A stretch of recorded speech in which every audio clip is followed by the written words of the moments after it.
Every year, parents agonize over screen time apps, kid-safe tablets, and educational shows promising to boost brain development while keeping toddlers occupied for just a few more minutes.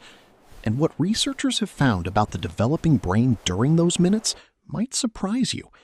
It's not really about the number on the clock. Total screen time matters less than most parents think. What actually shapes a toddler's brain during those early years is something much more specific. Something that has almost nothing to do with the content on the screen and everything to do with what's happening around it. Neuroscientists who study early brain development have been tracking this for years, and what they found points to a much simpler idea than the strict time limits parents are often told to follow. We're going to call it the responsiveness gap. Here's the simple version. The responsiveness gap is the difference between a screen that talks at your toddler and a screen that gets talked about with your toddler. Picture this. Your 2-year-old is watching a bright, colorful cartoon, pointing excitedly at a dog on the screen and looking up at you. In one version of this moment, you're scrolling your phone beside her, and the moment passes unnoticed. In another version, you glance over, say, "Yes, that's a dog. He's running fast." And she looks back at the screen, then back at you, satisfied. Same show, same 20 minutes, completely different experience for her developing brain. Here's why that difference matters so much. A toddler's brain isn't primarily built by input, the sounds and images coming at them. It's built by interaction, the back and forth exchange between a child's attention and another person's response. Neuroscientists sometimes call this serve and return, and screens on their own can't return the serve. A person can. This is why the same 20 minutes of screen time. Researchers at institutions like the University of California, San Francisco have studied how toddler brain activity differs between passive screen viewing and interactive engagement, using tools like EEG to measure real-time brain response. The plain English takeaway is this. When an adult narrates, questions, or reacts alongside a child during screen time, the brain shows patterns closer to active learning, rather than the more passive patterns seen when a toddler watches alone with no interaction. This doesn't depend on expensive educational apps or premium subscriptions. A free cartoon watched together with simple comments and questions can do more for a developing brain than a pricier educational show watched in silence. What matters isn't the label on the content, it's the presence around it. There's a well-documented body of research on background television, screens playing in a room even when a toddler isn't directly watching them. Researchers observed toddlers playing normally on the floor with toys, fully absorbed, building with blocks or exploring a puzzle.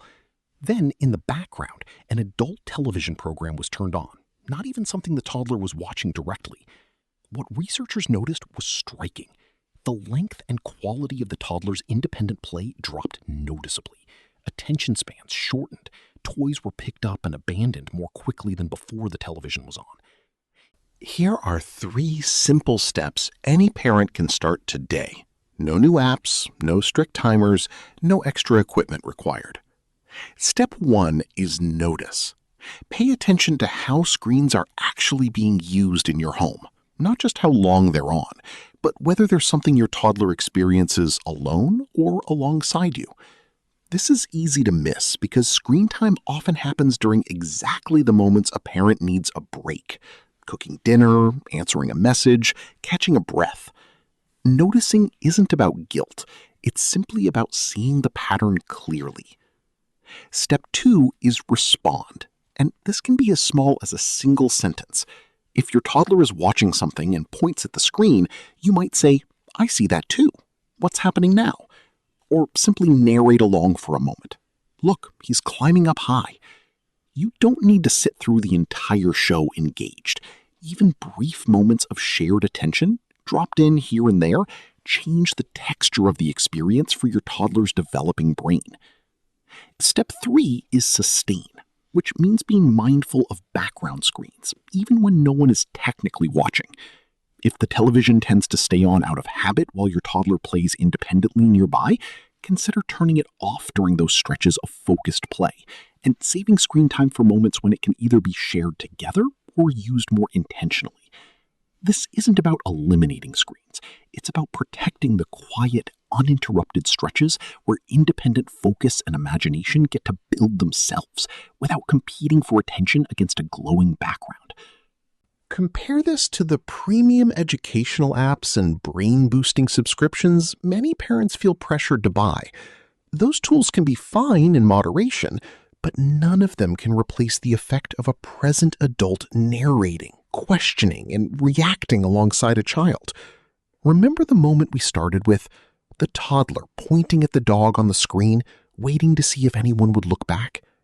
The science was never really about banning screens or hitting a strict time limit. It was showing that the minutes spent together, even the same 20 minutes, can shape a developing brain in very different ways. You don't need to eliminate screens entirely, and you don't need to feel guilty about the show that kept everyone sane during a hard afternoon. What you're building instead is something quieter, a habit of presence, even in small doses, around the screens that are already part of modern family life. The pointed finger toward a cartoon dog, the single sentence tossed back, "Yes, he's running fast." The independent play that deepens once the background noise fades. These small moments add up to something bigger than any app ever could. If this changed how you think about screen time in your home, consider subscribing. Every week, this channel breaks down the hidden science behind everyday parenting moments, just like this one. And if this helped you feel a little more at ease about screens, a like helps another parent find it too. It was never about the number on the clock.